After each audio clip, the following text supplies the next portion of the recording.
I'd like to ask a question, but I'd like to have a right answer first from you. Because in the beginning, you said that when Jesus was talking when he was 12 years old, he said, I am in the house of my father. And you said he is God's son when he was 12 years old. And then you said again after that when he was crucified, he was in pain, horror, suffer, because in truth, he didn't know if he is son of God or not. So it was 2 points. You said that when he was 12 years old, you said that he know that he is God's son. And then you said when he was crucified, he was feeling pain and horror. Then because he didn't truly know that if he is the son of God or not. And then your fellow come and said that it is not, he is not a son of God, he is God. So I'd like to have a straight answer from you first so I can ask my question. Do you know him or you consider him as a son of God or you consider him as a God? If you answer me, I'll give you my question. Because I feel it's a little bit very much different than each other and against each other, the two of you. So tell me what you believe in and then I will ask my question. I believe Jesus is God and that he is Son of God. What? Both. Then he is the Son. He is the Son of God. And in the same time, he is the Father. And at the same time, he came to the earth. What you want to say? Tell me, because I like to ask a question. So tell me what you believe in.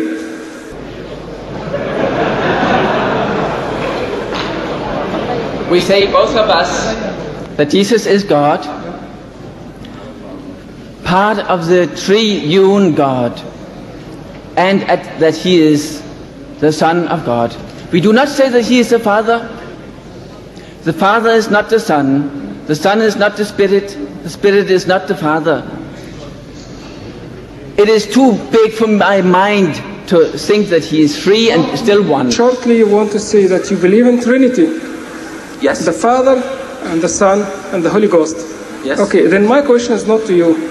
My question now will be to Mr. Deidat, because he explained this point before many times and he's better to explain it to you and to your fellow better than me. Please explain that to them, Dr. Deidat.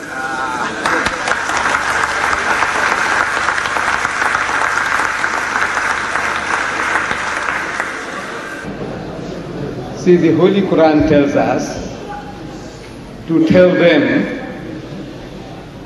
وَلَا تَقُولُوا ثَلَاثَةً. Don't say Trinity.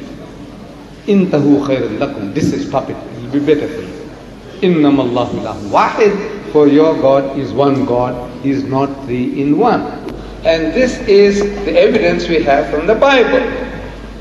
This verse on the Trinity, you have it there in that Bible of yours, I know. That is the authorized King James Version, the English one that you have. And then your Danish one is also based on the authorized King James Version.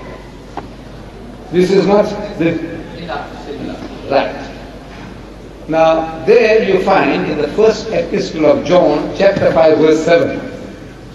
First epistle of John, chapter 5, verse 7. First epistle of John, chapter 5, verse 7, where it says, for there are three that bear record in heaven, the Father, the Word, and the Holy Ghost, and these three are one. Am I correct, sir? No. What does it say?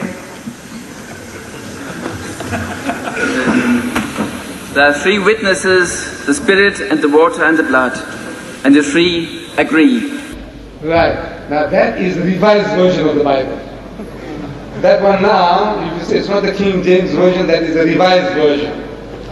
Okay. Right. So it is the Danish version, but similar. No. The English one, you read in the Danish one, that may be based on the revised version. Now here is the revised version of the Bible, done by 32 scholars of the highest eminence, backed by 50 cooperating denominations of Christendom, and that verse is now thrown out as a fabrication. That verse that you are reading actually was a marginal note made by a certain Vigius of Thapsus in the 6th century for his own edification or for his children, and that when the people were given for printing, those words crept into the main text. So they have now been thrown out as a fabrication.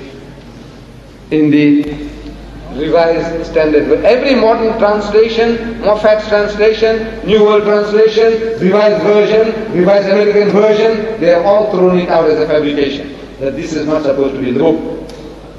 Then, you see, you go to this man himself, the Master himself, Jesus. In the Gospel of St. Mark, brother, in the Gospel of St. Mark, chapter 19, Mark, chapter 9, verse 12, you'll bear this out. A Jew comes to him and questions him, says, Master, what commandment is the first of all? You remember the sense. Master, Rabbi, in the Hebrew language, what commandment is the first of all? And Jesus answers and says unto him, the first is. You remember that? The first is.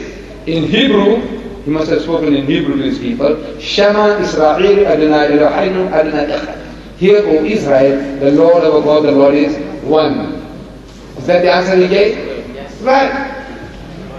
Jesus Christ is questioned, what commandment is the first of all? And Jesus answers and says unto the Jewish learned man, scribe, a learned man, the first is, hear, O Israel, the Lord our God, the Lord is one. Not three in one. That was the right time. If he came to preach Trinity, he should have said, you see, the Father, the Son, and the Holy Ghost, we three are one. You have to believe in that if you want to be saved. He said nothing of the kind. He repeats word for word what was given by Moses 1300 years before, without the change of a dot. Not one jot or one tittle, he said, shall pass from the law till all be fulfilled. Whosoever therefore shall break one of these least commandments, or shall teach men so, shall be called the least in the kingdom of heaven. Whosoever shall teach and do, shall be called great. So, the teaching of Jesus, he never taught you that the Father is God, the Son is God, and the Holy Ghost is God, but there are not three gods but one God. Nowhere in the Bible, any Bible, there is no such statement, the Father is God, the Son is God, and the Holy Ghost is God, but there are not three gods but one God. Is there any such thing in the Swedish Bible, Danish Bible? That the Father is God, the Son is God, and the Holy... That's what you say in your formula in your church. The Father is God, the Son is God, and the Holy Ghost is God, but there are not three gods but one God. Is there such a statement in the Bible? In your Bible, sir? No. I know in my Bible it doesn't exist. It's not there in my Bible. No, but there are so many different bits that when they are fit together, they can only fit the greatness of God in this way. But God is greater than our logic can keep in one word. But this God says, it says, your book says, that God is not the author of confusion. Am I correct, sir? This is confusion. No. But it is teaching.